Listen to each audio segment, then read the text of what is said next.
नमस्कार, ABP news पर हाजिर हूं मैं रुमाना इसार खान। आइए बुलेटिन की शुरुआत करते हैं इस वक्त की ब्रेकिंग न्यूज के साथ। विपक्ष के नेता राहुल गांधी अमेरिका के दौरे पर हैं। लगातार राहुल गांधी प्रधानमंत्री मोदी और बीजेपी पर हमला कर रहे हैं। राहुल विदेश में बयान दे रहे हैं और देश में राहुल गांधी जो बोल रहे हैं ना, उसको लेकर सियासी तौर पर घमासान मचा हुआ है। इस वक्त की बड़ी खबर हम आपको बताने जा रहे हैं। अमेरिका में आरक्षण को लेकर राहुल गांधी ने जो कहा है उस पर अब सियासी घमासान है।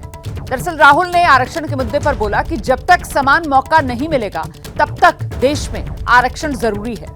अभी भारत में सबको समान मौका नहीं मिल रहा, ये राहुल गांधी की तरफ से कहा गया। राहुल कह रहे हैं देश में 90% लोगों को मौका नहीं मिलता है, सबको समान मौका नहीं है, इसीलिए देश में आरक्षण है। राहुल गांधी की तरफ से उदाहरण भी दिया गया। उन्होंने कहा कि टॉप 200 उद्योगपति जो देश में हैं, उनमें ओबीसी वर्ग के महज 1 हैं। तो अभी भारत में सबको समान मौका नहीं, देश में 90% लोगों को मौका ही नहीं मिलता, सबको समान मौका नहीं मिल रहा है, इसीलिए देश में आरक्षण है। टॉप 200 उद्योगपतियों में महज 1 ही OBC. The problem is that 90% of India is not able to play, right? Go through the list of every single business leader in India. And I've done it. Show me the tribal name. Show me the Dalit name. Show me the OBC name. Out of the top 200, I think there's one OBC. They're 50% of India.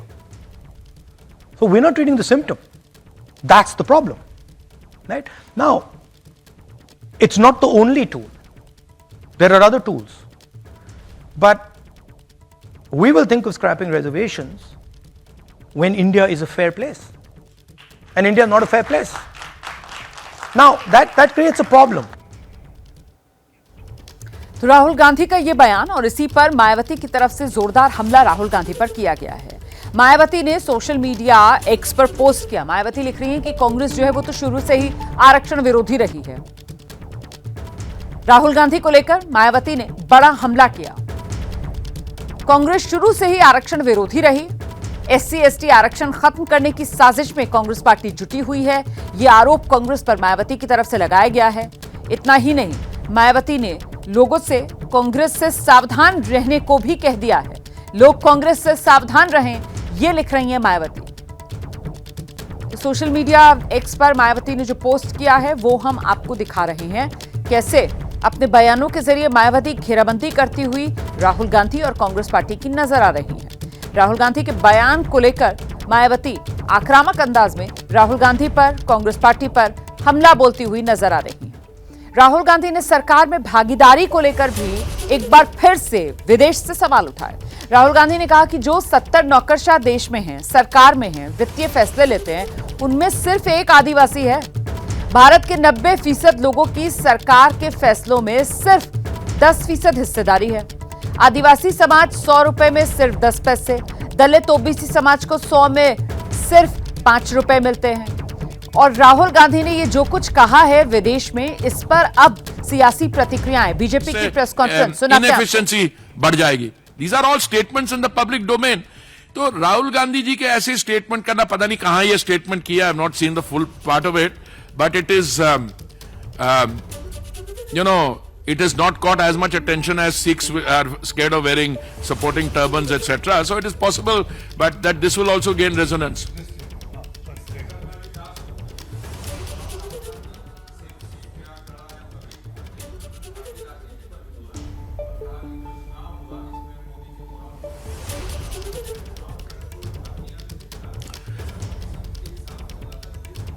तभी तो मैंने कहा ना, he has attacked the legal system. He has attacked the legal system. He's attacked the electoral system. He's attacked the country. तो तभी मैंने कहा, because I have seen these statements. और एक तो मैंने जो बोलता, मूर्खता कई लेवल्स की होती है। साधारण किस्म की मूर्खता होती है जो आप बच्चों के साथ एसोसिएट करते हो, कभी कभी विदाउट नॉलेज कुछ चीजें कह जाते हैं। फिर एक असाधारण क्वालिटी की होती है, एक्स्ट्राऑर्डिनरी। ये तो चक्रवर्ती क्लास चीजें कह जाते हैं।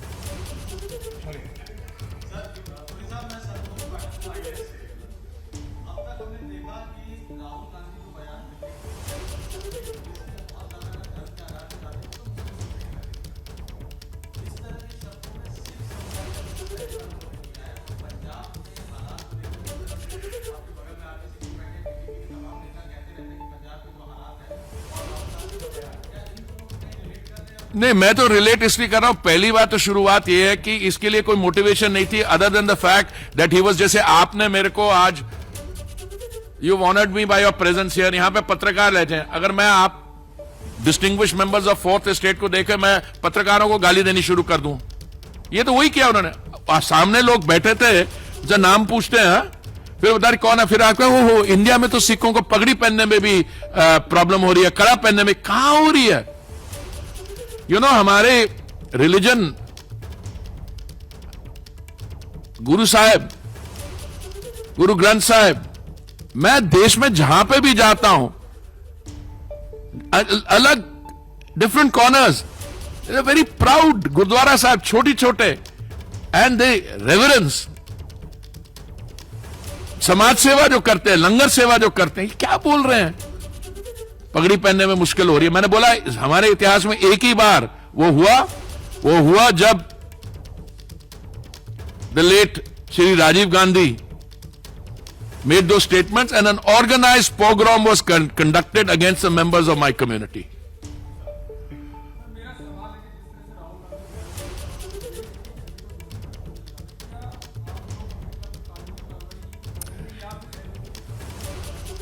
नहीं, देखिए ये दो अलग स्ट्रीम्स हैं।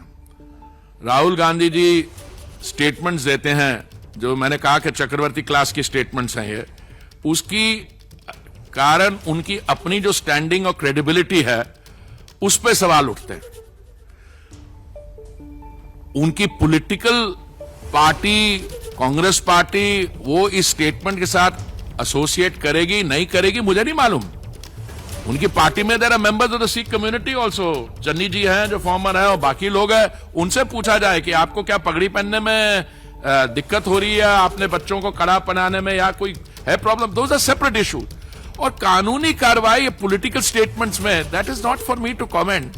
वो ही is trying to run the country down. मैं आपको बताता हूं, भारत की छवि आज के दिन में, इसलिए नहीं क्योंकि $4 ट्रिलियन की इकोनॉमी है, इसलिए नहीं क्योंकि माननीय प्रधानमंत्री जी ने हमें एक ऐसे लेवल पे ले आए हैं जो कभी भी नहीं थे। तो देश की वो कोशिश कर रहे हैं छवि खराब करने की, इस प्रोसेस में वो अपनी छवि ज्यादा खराब कर रहे हैं। देश is very strong and I think the country has both the capacity and the desire and will look through this kind of false and dangerous narrative setting. तो बीजेपी को आप सुन रहे थे प्रेस कॉन्फ्रेंस करके बीजेपी हमलावर राहुल गांधी पर कि राहुल गांधी जो कर रहे हैं वो देश के लिए खतरनाक है। राहुल गांधी जो कर रहे हैं वो विदेश में जाकर देश की नहीं बल्कि अपनी ही छवि खराब कर रहे हैं। हम सीधे आपको लेकर चलेंगे। मेरे साथ मेरे दो सहयोगी इस समय मौजूद हैं, जैनेंद्र कुमार और नीरज पांडे हमारे साथ मौजूद हैं। जरा पहले जैनेंद्र का रुख करते हैं क्योंकि उनके साथ हम देख पा रहे हैं कांग्रेस के प्रवक्ता आलोक शर्मा जी भी हैं। जरा पूछिए आलोक शर्मा जी से, जो बीजेपी कह रही है कि इस तरीके के बयान जो राहुल गांधी की तरफ से विदेश में दिए जा रहे हैं, देश की नहीं अपनी छवि खराब करने का राहुल गांधी प्रमाण दे रहे हैं, अपनी नासमझी दुनिया को दिखा रहे हैं। जैनेंद्र, बिल्कुल आलोक जी, सुना आपने। बीजेपी कह रही है कि राहुल गांधी देश की छवि खराब कर रहे हैं और अपनी समझ को जो है एक्सपोज कर रहे हैं, चाहे जिस तरीके से उन्होंने चुनाव की निष्पक्षता पे सवाल उठाए हों या रिजर्वेशन को लेकर के बात कही हो या पगड़ी को लेकर के बात कही हो। हरदीप पुरी केंद्रीय मंत्री हमला किया है राहुल गांधी पर, क्या जवाब आपका? देखिए, मुझे लगता है माननीय राहुल गांधी जी ने सरकार को आईना दिखाया है कि किस तरह से आप संविधान की हत्या करते हुए लोकतंत्र की हत्या कर रहे हैं। तमाम संवैधानिक संस्थाओं को आपने कब्जे में ले लिया है। आपके वोटों का मिलान 1-2 साल तक नहीं होता है। जिस तरह से इलेक्शन कमीशन पक्षपातपूर्ण तरीके से कार्रवाई करता है, काम करता है, ये पूरे देश ने देखा है। और अगर देश देख रहा है तो पूरा विश्व भी देख रहा है।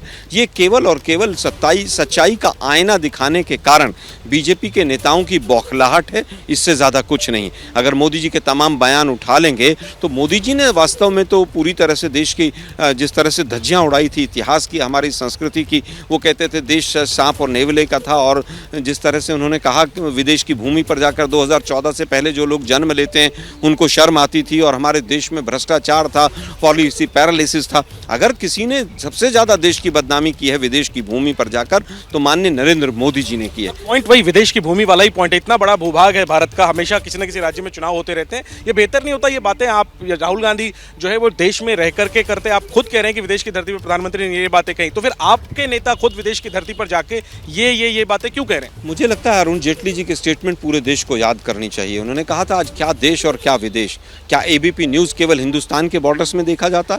क्या एबीपी न्यूज़ को सैकड़ों देशों में नहीं देखा जाता है, 100 से ज़्यादा देशों में? क्या आज कोई चीज़ बची नहीं है? स्वाभाविक है कि अगर भारतीय समूह से वहाँ पर जाकर अमेरिका से बात करेंगे तो भारत की बात करेंगे, भारत की अर्थव्यवस्था की, राजनीति की, महिलाओं के उत्पीड़न की, तमाम चीज़ें वही तो चर्चा होंगी। क्या आप उम्मीद करते हैं कि वहाँ पर जाकर झूठ बोला जाए? जो सच है वो राहुल गांधी जी ने बोला है और बीजेपी बौखलाई हुई है। तो सुना आपने, कांग्रेस का कहना है कि राहुल गांधी तो सच बयान कर रहे हैं, बीजेपी बौखला रही है। रोमाना, मैं लौटूंगी आपके पास, आप रहिए हमारे साथ। देखिए, आम आदमी पार्टी की तरफ से भी प्रतिक्रिया दी गई है राहुल गांधी के बयान को लेकर। उनका पक्ष क्या आया है, जरा सुनाते हैं आपको।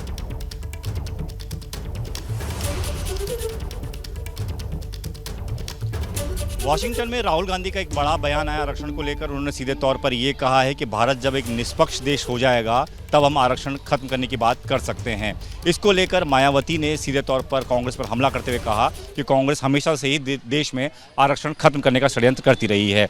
आम आदमी पार्टी के सांसद संजय सिंह मेरे साथ इस वक्त मौजूद हैं। आरक्षण को लेकर एक बार फिर से बहस शुरू हो गई। संजय जी, क्या कहेंगे राहुल गांधी के इस बयान पर? देखिए, आरक्षण इस देश के वंचित समाज के लोगों की ज़रूरत है। हजारों वर्ष से उनको जाति के आधार पर पीछे रखा गया है और उनके पिछड़ेपन को देखते हुए, उनकी आर्थिक सामाजिक स्थिति को देखते हुए आरक्षण की व्यवस्था लागू हुई है, तो वो लागू रहेगी, जारी रहेगी। इसमें ख़त्म होने का कहाँ सवाल आ जाता है? राहुल गांधी का जब बयान आ जाता है तो क्योंकि बीजेपी को लेकर आप लोगों ने खूब टारगेट किया, इंडिया अलायंस ने जब चुनाव हो रहे थे, अब राहुल गांधी खुद ऐसी बातें कर रहे हैं तो आप बीजेपी को मौका मिल गया आप लोगों के। मैंने राहुल गांधी का बयान क्या है वो नहीं सुना। आप जो बता रहे हो, मैं सिर्फ इतना कहना चाह रहा हूँ, आरक्षण खत्म होने का सवाल नहीं। धन्यवाद बातचीत के लिए। तो संजय सिंह सीधे तौर पर कह रहे हैं कि देश में आरक्षण खत्म होने की कोई बात नहीं है, सदियों से चला आ रहा है और आगे भी चलता रहेगा। कैमरामैन राजेंद्र सिंह के साथ दीपक सिंह रावत, एबीपी न्यूज़, दिल्ली।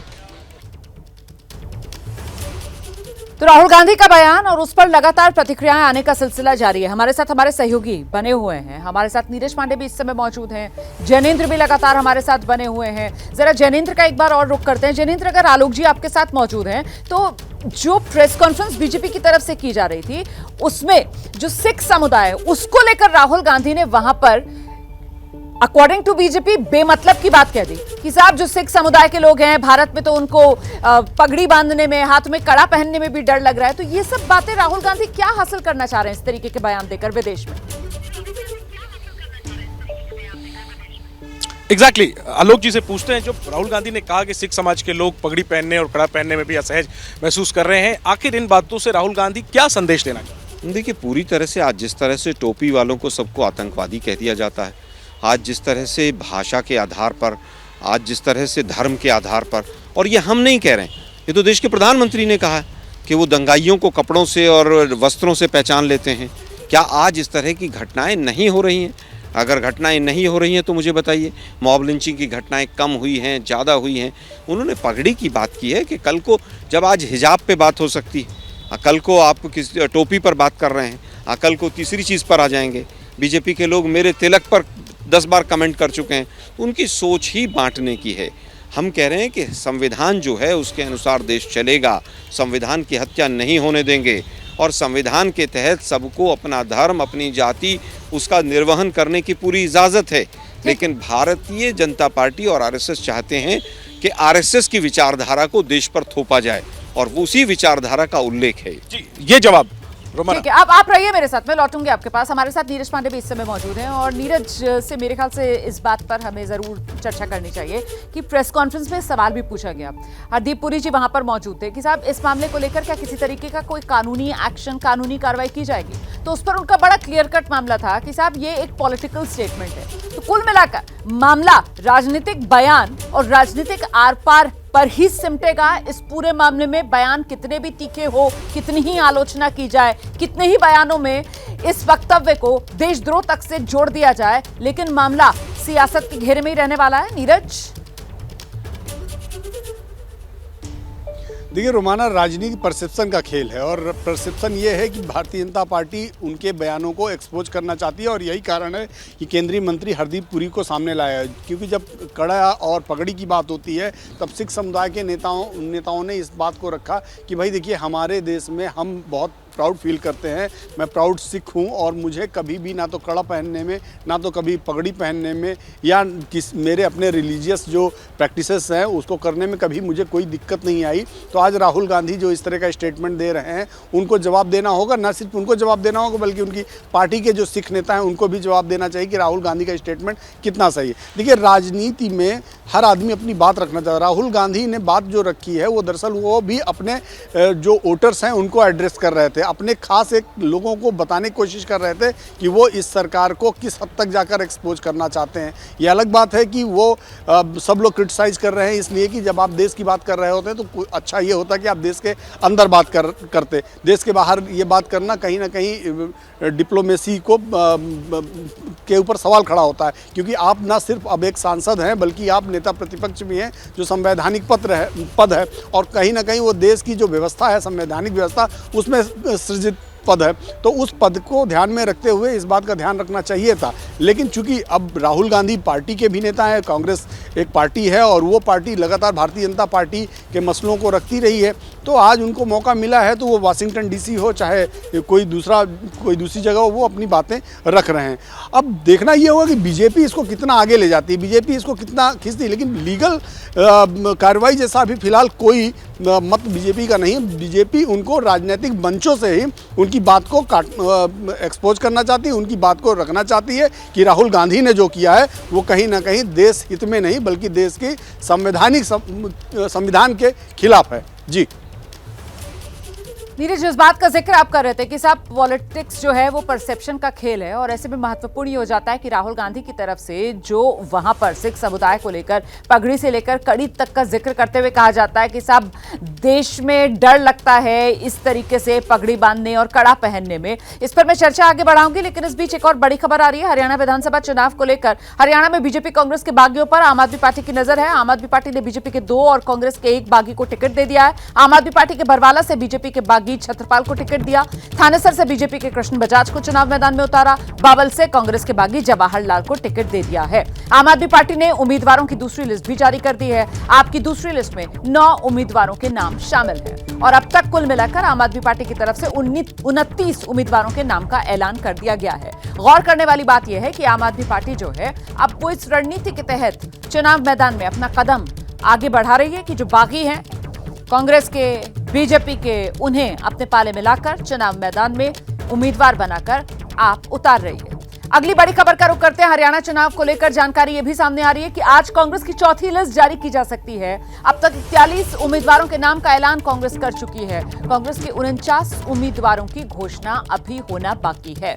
12 सितंबर तक नामांकन का समय है और ऐसे में आज 10 सितंबर की तारीख, तो आज कांग्रेस की अगली लिस्ट जारी की जा सकती है। ये बड़ी खबर सामने आ रही है। अभी कांग्रेस को 49 और उम्मीदवारों के नाम का ऐलान करना है। आप जानते हैं हरियाणा विधानसभा 90 सीटें हैं और ऐसे में कांग्रेस की तरफ से अभी 41 उम्मीदवारों के नाम का ही ऐलान हुआ है।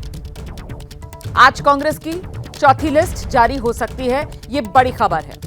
गठबंधन को लेकर पहले इंतजार किया जा रहा था। आम आदमी पार्टी और कांग्रेस के बीच गठबंधन हो नहीं पाया और अब एक तरफ आम आदमी पार्टी अभी तक 29 उम्मीदवारों के नाम का ऐलान कर चुकी है और वहीं कांग्रेस जो अभी तक 41 उम्मीदवारों के नाम का ऐलान कर चुकी है।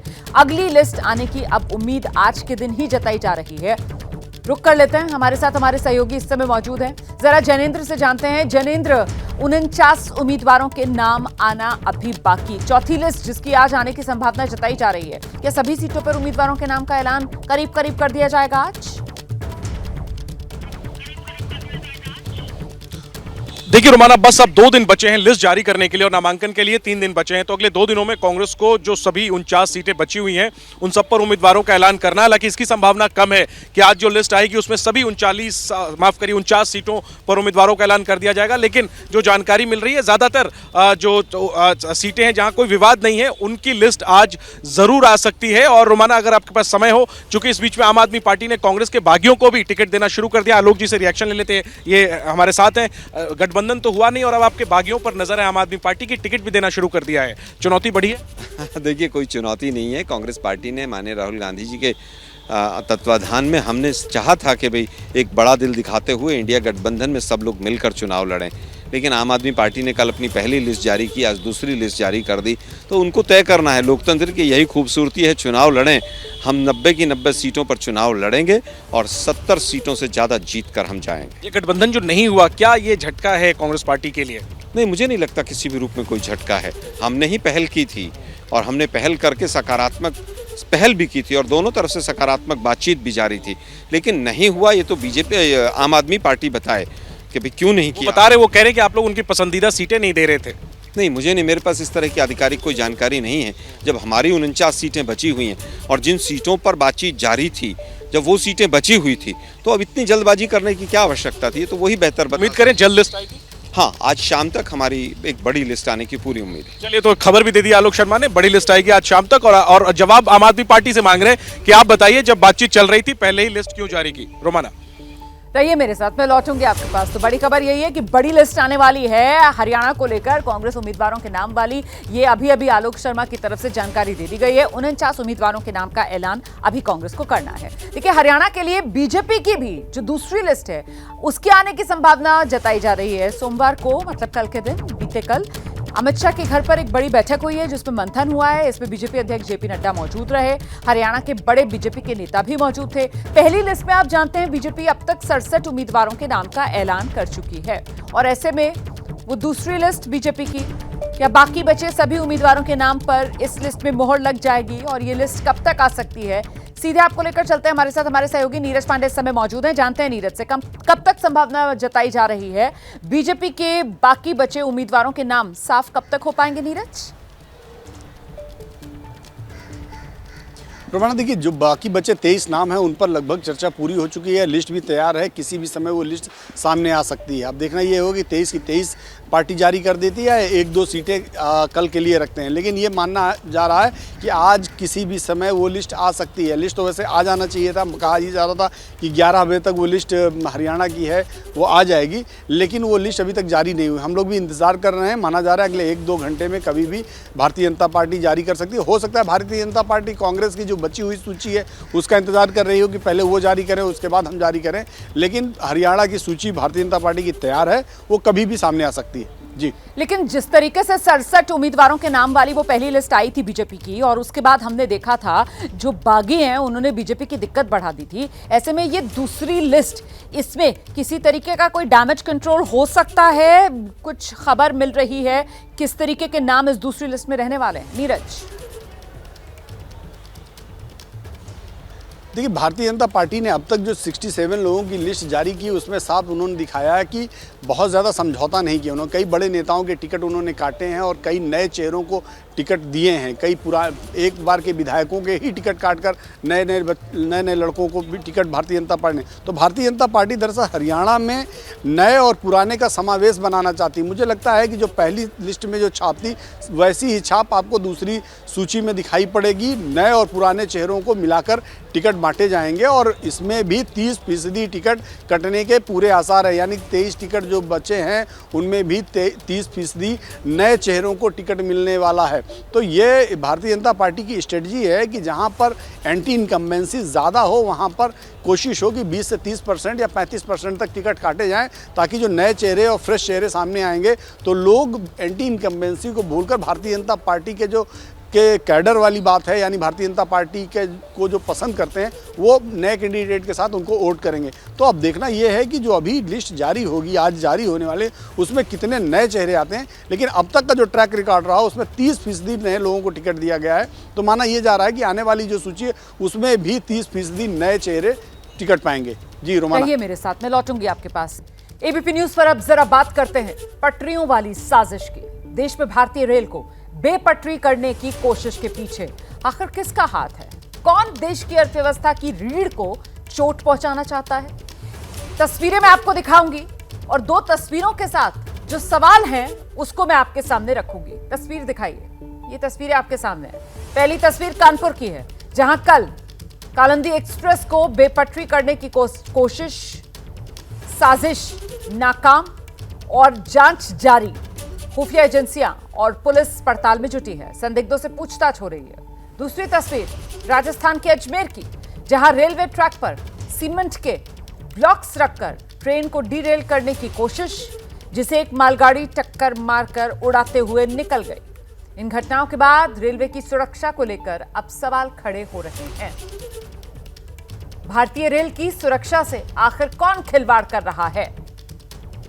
कानपुर में पटरी पर सिलेंडर और इसी के साथ आतंक के आईएस का जो खुरासान मॉडल है, कहीं ना कहीं वो यहां पर सामने आ रहा है। इस बीच कानपुर में रेल पलटने की साजिश को लेकर बड़ा खुलासा हुआ। एबीपी न्यूज को सूत्रों से जानकारी मिली। शुरुआती जांच में इस घटना का आतंकवादी कनेक्शन सामने आ गया। जांच एजेंसियों को इसके पीछे आईएस का खुरासान जो मॉड्यूल है उसके हाथ होने का शक है।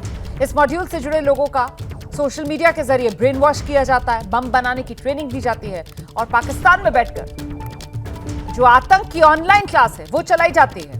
ये क्लास आईएसआईएस का कमांडर है फरतुल्ला गौरी, वो चलाता है, वहीं लोगों को गुमराह करता है। और ये जो फरतुल्ला गौरी है, ये आतंकवादी जिसने पिछले दिनों कहीं ना कहीं बाकायदा वीडियो मैसेज के जरिए भी ये भड़काऊ बयान दिया था कि किस तरीके से भारत को नुकसान पहुंचाना है। इस बीच आप देख रहे हैं हमारे साथ हमारे सहयोगी संजय त्रिपाठी लखनऊ से, वरुण जैन दिल्ली से, विकास दिमान कानपुर से, मनीष शर्मा अजमेर से मौजूद है। सबसे पहले वरुण के पास आपको लेकर चलेंगे और जरा जानते हैं वरुण से जो ओवरऑल जांच इस पूरे मामले में चल रही है। वरुण, सूत्र क्या बता रहे हैं, अभी तक क्या तस्वीर सामने आ रही है? देखिए, बिल्कुल सूत्रों का यही कहना है कि जिस तरीके से लगातार ये इंसिडेंट्स हो रहे हैं, चाहे कानपुर हो, अजमेर हो, इससे पहले भी कुछ घटनाएं हुई थी, इसके पीछे एक बड़ी आतंकी साजिश नजर आ रही है। कानपुर की जो जांच एजेंसीज ने आगे बढ़ाई, उसके आतंकियों से कनेक्शन के कुछ अहम सबूत भी एजेंसीज के हाथ लगे हैं और सीधा सीधा जो आईएस का जो खुरासान मॉड्यूल है उसके ऊपर जो शक है वो गहरा रहा है, क्योंकि ये वो मॉड्यूल है जिसके अंदर सोशल मीडिया के जरिए रिक्रूटमेंट की जाती है। इसका जो स्लीपर सेल है भारत के अंदर एक्टिव है और सोशल मीडिया के जरिए इन स्लीपर सेल्स को एक्टिव किया जाता है, इनका ब्रेन वॉश किया जाता है। ब्रेन वॉश करने के दौरान इनको अलग अलग तरह के वीडियो दिखाए जाते हैं। कोशिश की जाती है कि इनसे किसी भी तरीके का जो डायरेक्ट कॉन्टैक्ट है वो ना किया जाए, जिससे पाकिस्तान की जो संलिप्तता है वो इस आने वाले समय में उजागर ना हो। इसलिए सोशल मीडिया के जरिए ब्रेन वॉश करने के बाद सोशल मीडिया के जरिए ही अलग अलग प्लेटफॉर्म के जरिए इन्हें बॉम्ब बनाना और किस तरीके से पटरियों जो ट्रेन को डीरेल किया जा सकता है, ये सब सिखाया जाता है। तो कहीं ना कहीं आईएसआईएस का जो खुरासान मॉड्यूल है उस पर जो एजेंसीज है उनको शक है। और हाल ही में आपने देखा भी था, अभी अगस्त के आखिरी हफ्ते में जो फरतुल्ला गौरी का आतंकी है पाकिस्तान में बैठा, उसने अपना ऑडियो भी जारी किया था। फरतुल्ला गौरी ने अपना ऑडियो मैसेज भी जारी किया था जिसमें रेल्स को निशाना बनाने के लिए उसने आदेश दिया था और उसके बाद से ही इस तरह की घटनाएं भी बढ़ी हैं। तो कई अहम सबूत एजेंसीज के पास है। अब देखना ही होगा किस तरीके से इन घटनाओं को रोका जाता है और किस तरीके से जो मॉड्यूल है, जिस तरीके से कानपुर में कब्जे में आता है, जो कुछ मिला है उसने तो एक तरीके से पूरा का पूरा मामला जो है उसे खोल कर रख दिया ना। मतलब वहां पर सिलेंडर, बारूद, माचिस सब कुछ तो मिल गए। और वहीं से कानपुर से हमारे सहयोगी विकास दिमान इस समय हमारे साथ मौजूद हैं और जरा जानते हैं विकास से जांच कहां तक पहुंची है। विकास, क्या जानकारी मिल रही है? देखिए, लगातार जांच की जा रही है, तमाम जो एजेंसियां हैं वो काम कर रही हैं और अलग अलग पहलुओं पर काम हो रहा है। फिलहाल हम स्पॉट पर हैं और स्पॉट पर जिस तरीके से गैस सिलेंडर, मिठाई के डिब्बे में बारूद और पेट्रोल रखा गया था, उस तरीके से पूरी योजना बना ली गई थी कि इस ट्रेन को बड़ा नुकसान पहुंचाना है, इसे धमाके से उड़ाना है। और पेट्रोल इसलिए रखा गया था कि अगर सिलेंडर बाय चांस ना फट पाए तो चिंगारी निकलने से जिस तरीके से पेट्रोल में आग जल्दी से लग जाती है, उस तरीके से पेट्रोल को रखा गया था। ये योजनाबद्ध तरीके से था कि पेट्रोल में आग लगने के बाद वो बारूद तक पहुंचता और बारूद से एक बड़ा धमाका हो जाता। ये तमाम योजना बनाई गई थी और योजना के साथ ही इसे पूरी तरीके से यहाँ पर कर दिया गया था। तमाम लोग इसमें शामिल हो सकते हैं क्योंकि किसी एक आदमी का हाथ नहीं था, क्योंकि जो सिलेंडर है वो सिलेंडर का एक वेट होता है, वो अकेले कोई आदमी लेकर यहाँ पर नहीं पहुंचा होगा, क्योंकि पास ही यहाँ पर नेशनल हाईवे भी जुड़ा हुआ है, वहां से लाने की बात आ रही है। और सिलेंडर के कई निशान भी मिले थे, क्योंकि सिलेंडर को लाते वक्त कई जगह पर रखा भी गया है, जिसको जांच एजेंसियां जांच कर रही है कि सिलेंडर किस रास्ते से आया। फिलहाल अभी हाईवे से जोड़ा जा रहा है इसको, कि हाईवे से ही शायद कुछ लोग सिलेंडर को यहाँ लेकर आए होंगे और यहाँ पर ट्रेन की पटरी पर रख दिया होगा। जी रहिए मेरे साथ, मैं लौटूंगी आपके पास। इस बीच कानपुर में ट्रेन को डीरेल करने की साजिश से जुड़ी एक और बड़ी खबर। अब तक जांच एजेंसियों ने 219 कैमरों की फुटेज जब्त की है, जांच की जा रही है। 100 से ज्यादा लोगों से पूछताछ की जा चुकी है। 12 लोगों को हिरासत में लेकर अभी भी पूछताछ चल रही है। आखिरकार 3 एलपीजी गैस एजेंसियों से भी पूछताछ कर रही है पुलिस। ये वो सिलेंडर जो मिला पटरियों के नजदीक, और आखिरकार ये साजिश का खुलासा, सिलेंडर, बारूद, माचिस, पेट्रोल। इसमें कई संस्थाएं आई हैं और चूंकि महत्वपूर्ण घटना है तो कई संस्थाएं अपना अपना काम कर रही हैं। आरपीएफ भी आई हुई है, एटीएस की भी टीम आई हुई, सिविल पुलिस भी लगी हुई थी, आईबी की टीम भी आई हुई है। तो हम लोग अपना अपना काम कर रहे हैं, सबको अपना अपना टारगेट है, अपना सब हम लोग लगे हुए हैं और कोशिश कर रहे हैं कि जल्दी इसका हम लोग अनावरण करें। अभी तक क्या क्लूज मिल पाए हैं किन दिशा में? अभी कुछ नहीं, अभी हम लोग काम कर रहे हैं इस पे, अभी कोई क्लूज नहीं मिले हैं। अभी जो साक्ष्य मिले हैं उसको सिक्योर किया गया है, उसका परीक्षण भी होना है। बाकी संदिग्ध लोगों को उठा करके पूछताछ भी करेंगे, सीसीटीवी कैमरा दिखवा दे रहे हैं। जहाँ जहाँ भी गैस एजेंसी है वहाँ से हम ले रहे हैं फुटेज वगैरह, ये सिलेंडर कहाँ से बिका, कहाँ से गया, मिठाई की दुकान का रैपर आया है वो कैसे आया, कहाँ से आया, माचिस कहाँ का है, ये सारी बातों पर करके ही डिसीजन दिया जा सकता है।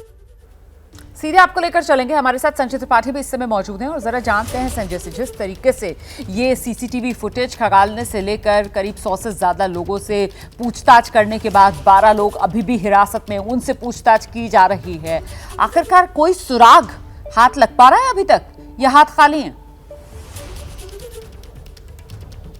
अभी तक तो रोमाना कुछ भी ऐसा सटीक नहीं मिला है जिस पर एजेंसियां दावा करें किसी आतंकी संगठन को लेकर के या अन्य किसी एजेंसी को लेकर के, लेकिन लगातार लोगों से पूछताछ की जा रही है। अभी जानकारी मिली है कि 4 और लोगों को हिरासत में लिया गया है जो संदिग्ध हैं, उनसे भी पूछताछ की गई। चूँकि कई सारी एजेंसीज लगातार काम कर रही हैं तो उम्मीद की जा रही है कि इस बारे में जल्द से जल्द कुछ ना कुछ ऑफिशियली बताया जाएगा। ये भी पता चला है कि जो नेशनल इन्वेस्टिगेशन एजेंसी है उसकी टीम भी थोड़ी ही देर में घटनास्थल पर पहुंचेगी और ये सारे के सारे घटनाक्रम को वो अपनी नज़र से, अपने तौर तरीकों से भी देखेंगे। बहरहाल जांच पड़ताल जारी है, जिन तकनीकी के सहारा लिया सकता है वो सब कुछ किया जा रहा है। और एक जानकारी मैं आपको रोक रही हूँ, एक खबर है वो बता देते हैं, फिर आप अपनी बात पूरी कर लीजिएगा। बड़े प्रतिष्ठानों और रेलवे को निशाना बनाने की चेतावनी दी गई थी, सूत्रीय बता रहे हैं। कानपुर ट्रेन मामले पर सूत्रों के हवाले से ये बड़ी खबर सामने आई है। जांच एजेंसियों को पहले ही अलर्ट मिल चुका था। संजय का रुख करते हैं, ये आप ही की दी हुई खबर है संजय, मतलब ये खुफिया विभाग की तरफ से अलर्ट पहले ही दे दिया गया था? बिल्कुल रोमाना, इसी अलर्ट की मैं बात आपसे कर रहा था कि जो महत्वपूर्ण प्रतिष्ठान है और खासकर रेलवे को इंगित करते हुए इस अलर्ट में कहा गया था कि इस तरह के चीज़ों को, प्रतिष्ठानों को निशाना बनाया सकता है, इन पर हमले हो सकते हैं। रेलवे के लिए स्पेसिफिकली ये कहा गया था कि रेलवे ट्रैक पर कुछ गतिविधियां हो सकती हैं। और आपने देखा भी रोमाना, केवल कानपुर मंडल की अगर बात करूँ तो पिछले कुछ दिनों में ये तीसरा अटैम्प्ट है जब रेल पटरी को डिस्टर्ब करने की कोशिश की गई है।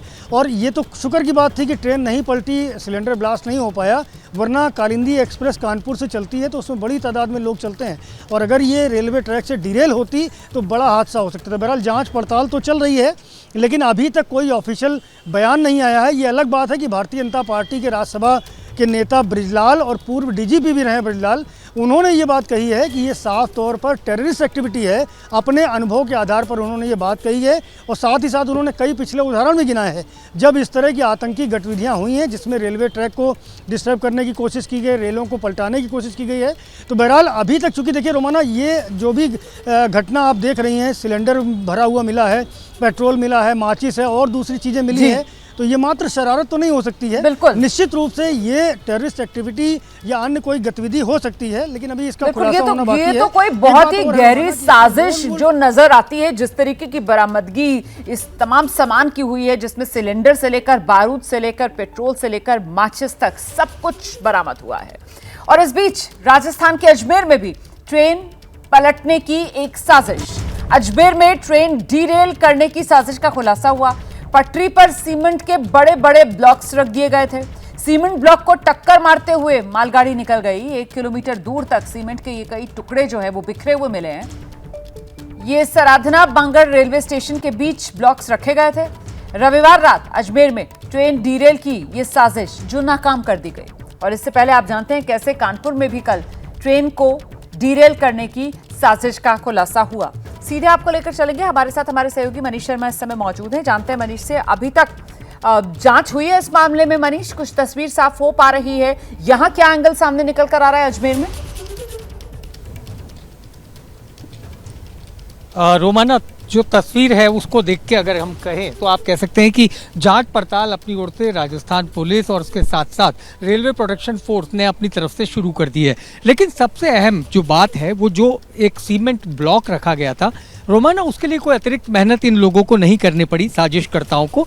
ये एक ब्लॉक है, आप देख सकते हैं जहां जहां भी रेलवे का अंडर पास होता है वहां पर इस तरीके के ब्लॉक रखे जाते हैं। हालांकि काफी वजनी ब्लॉक है और ये जो ट्रैक है जिस पर मैं इस वक्त खड़ा हूं और साथ से गुजरने वाला दूसरा ट्रैक यानी कि अप एंड डाउन, ये दोनों ट्रैक मालगाड़ियों के लिए है जिस पर डबल डेकर मालगाड़ियां गुजरती हैं। इसी ट्रैक पर ये तकरीबन इसी जगह पर ये ब्लॉक रखा गया था और इसके अलावा यहाँ से 1 किलोमीटर दूर दूसरे वाला जो ट्रैक है उस पर इसी तरीके का एक ब्लॉक रखा गया था।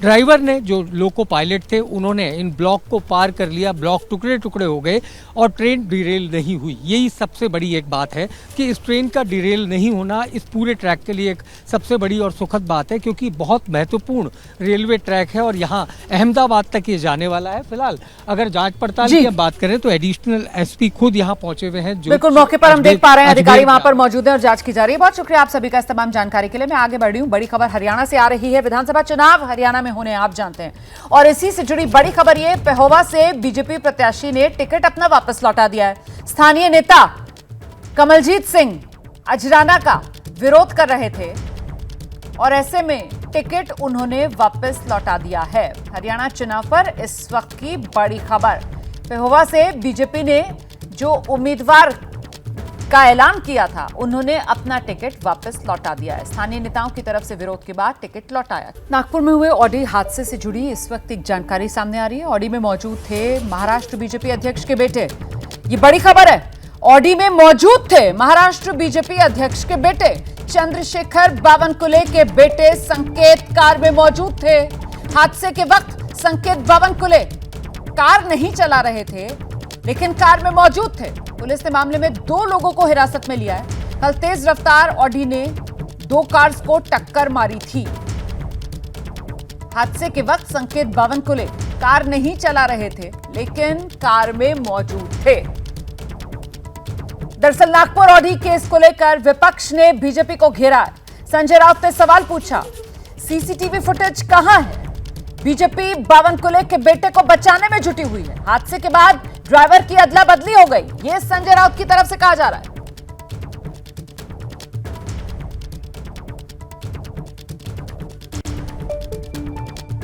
नागपुर में जो हिट एंड रन का केस हुआ है वो कार किसकी है, किसके नाम पर है, गाड़ी कौन चला रहा था, बाद में ड्राइवर की अदला बदली की, ये रिकॉर्ड पर है। आरटीओ ऑफिसर ने क्या किया, नेम प्लेट क्यों बदली, नेम प्लेट क्यों निकाल दी।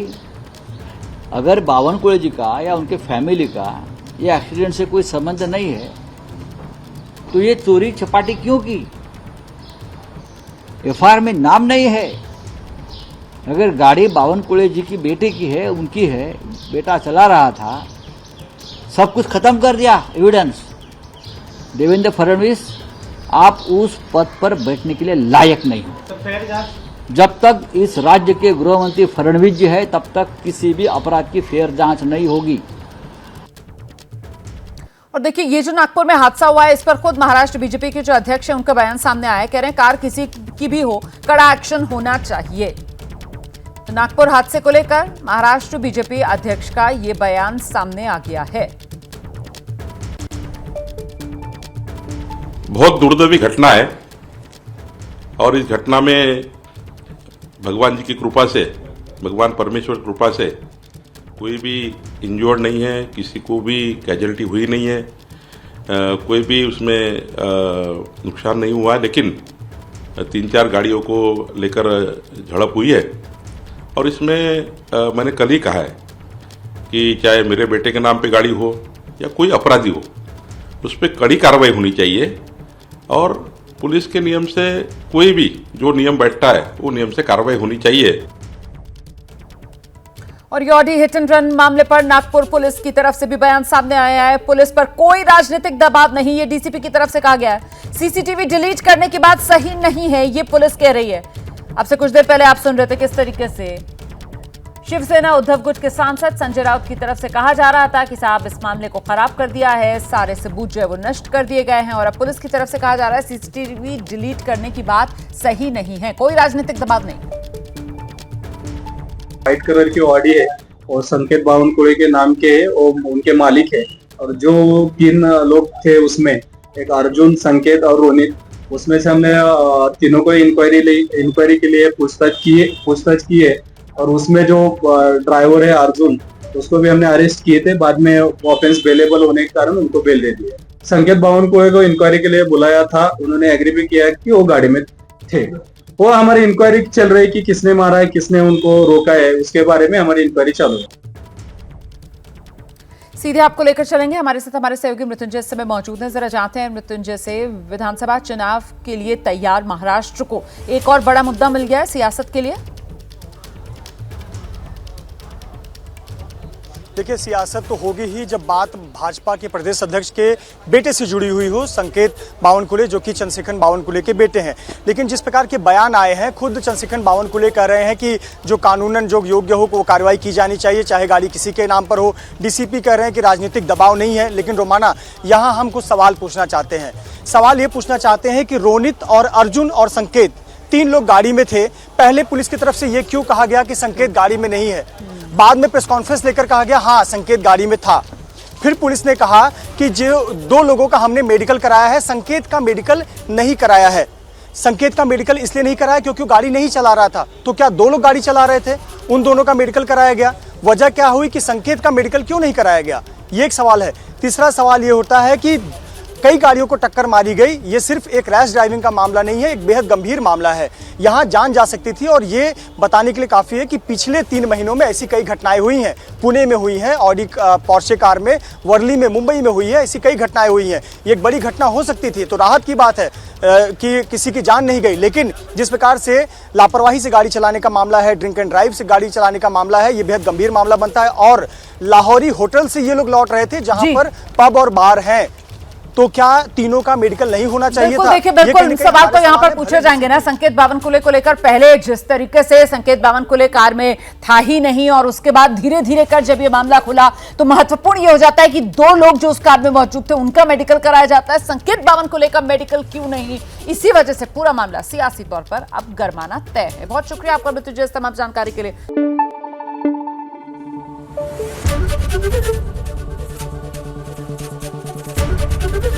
एबीपी न्यूज आपको रखे आगे।